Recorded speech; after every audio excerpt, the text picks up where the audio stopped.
Hi, I'm Dr. Ravi Luka, Medical Director at Bupa, and welcome to this Workplace Academy bite-sized module where today we're discussing the topic of mental health with a particular focus on anxiety and depression. Mental health refers to our overall emotional, psychological and social well-being.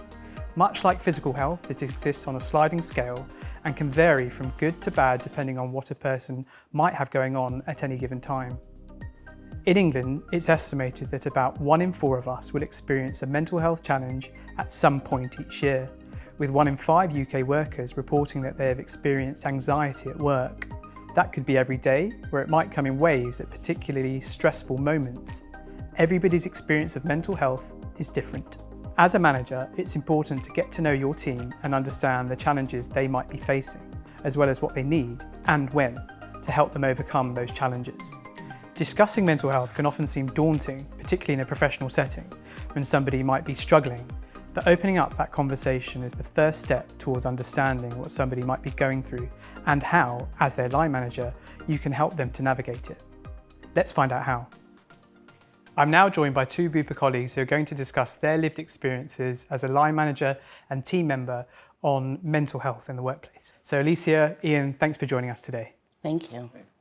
Alicia, can you start by giving us an overview of your mental health condition and how it began to affect you at work? Yeah, of course. So I was diagnosed with hypertension and it came with a lot of physical symptoms, but that really played a part on my mental health because I had to find a new way of basically being normal, trying to balance medications, but also balancing my job, feeling like I was changing as a person I didn't know what into. And so I was very insecure and very vulnerable during that time. And because of that, that really affected my mental health in the workplace. I felt like I wasn't able to do my job. I felt like I was failing because I didn't feel I could operate my normal capacity. I had my mind split in many directions, going through investigations and, just different treatments and appointments, and that really split my focus. I felt like I was kind of letting myself down in all areas during that time. I started to experience feelings of anxiety and depression because there was a lot of changes to my life, a lot of unsure and uncertainty about what the future was going to hold, the massive impacts on my health, the long-term impacts on my health as well. And it's really important to understand the link, I think, between physical conditions such as hypertension like you were diagnosed with and the impact that can have on someone's mental health, especially when you were diagnosed in the first case in that adjustment and change period. Exactly. So Ian, as Alicia's line manager, at the time of her diagnosis, how was this kind of first brought to your attention and what was your response from there? So it brought to my attention with conversations I was having with Alicia about reasons for some absences and trying to find out the underlying cause. And so using my previous experience and personal experience and knowledge, I was able to try and not judge any condition that Alicia had, and trying really to encourage her to obtain the professional advice and signpost in EAP, because that was a really important step in conjunction with work supporting, was she needed that professional support as well via the EAP. Great. And was that for both sides of the hypertension diagnosis, but also the kind of impact on her mental health that she mentioned before? Yeah, it was to support with both. If there's obviously anything that can be done to support practically around the hypertension, it was encouraged her to continue working with the GP who was helping her with that diagnosis, and then the EAP really was around the mental health side and helping her to come to terms with it. And Alicia, how did you find that advice, that adjustment, that period?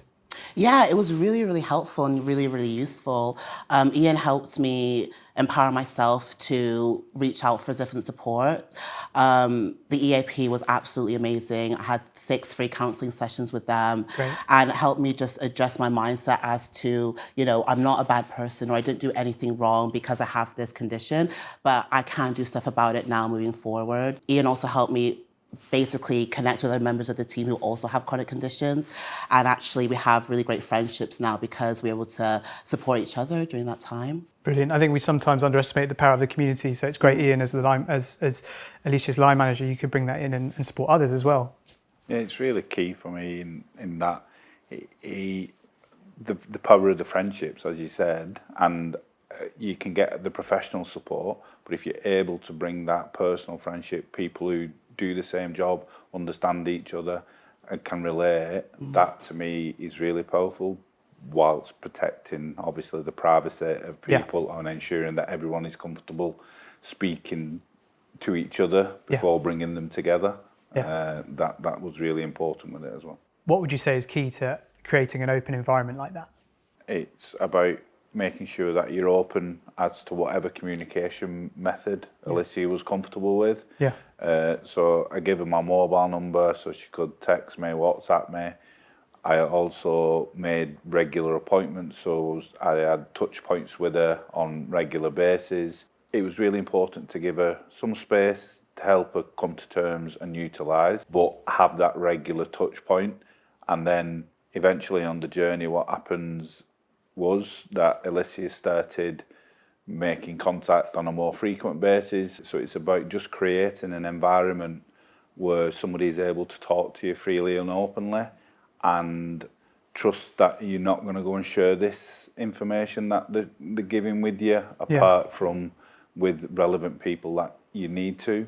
I presume this is how Alicia felt because she shared with me a lot of how she was feeling personally.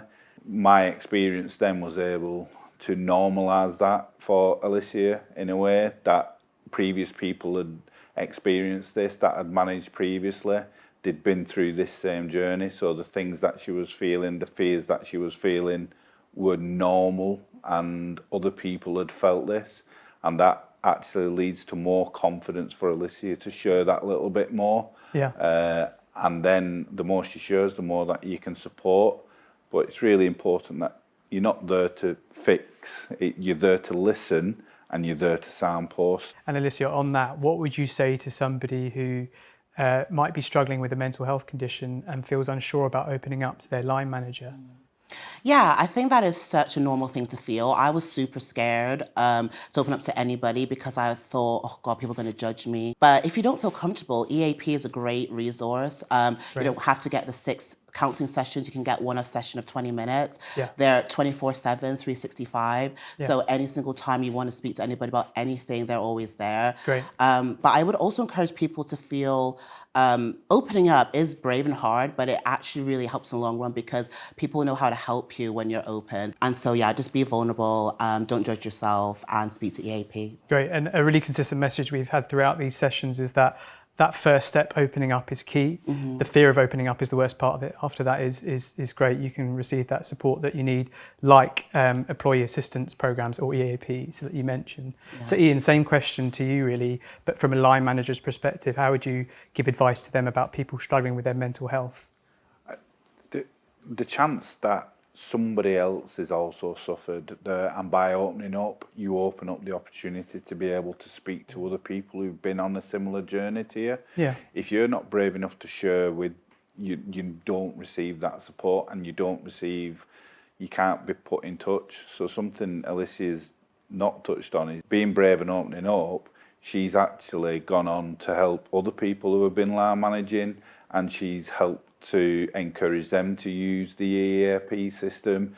And by being open and brave, you really can support not just yourself, but you can then move on and be that voice to be able to support others. So Alicia's been really brave throughout this journey in being opening up and also sharing with others, which I think is a credit to her. Great, a really powerful message. So thanks, Ian. Alicia, thanks so much for opening up on your story, both from the physical side of things, but also from the mental health side of things, and how it's impacted you at work, but how you've made the adjustments together to really help you to flourish in the workplace. Thank you. Thank you.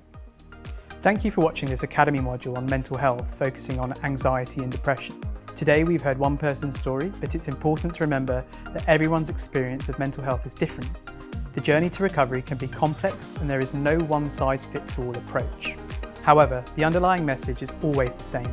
What matters most is creating a culture where people feel safe to speak up, ask for help, and support one another without fear of judgment.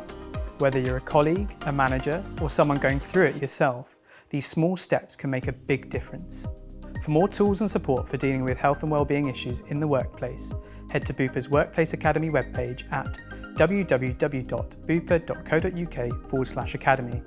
You can also access our online mental health hub, offering a wide range of resources to support your well-being. If you have Bupa health insurance, you can get fast access to treatment via the My Bupa app, making it easier to get the help you need when you need it. Thanks again for watching.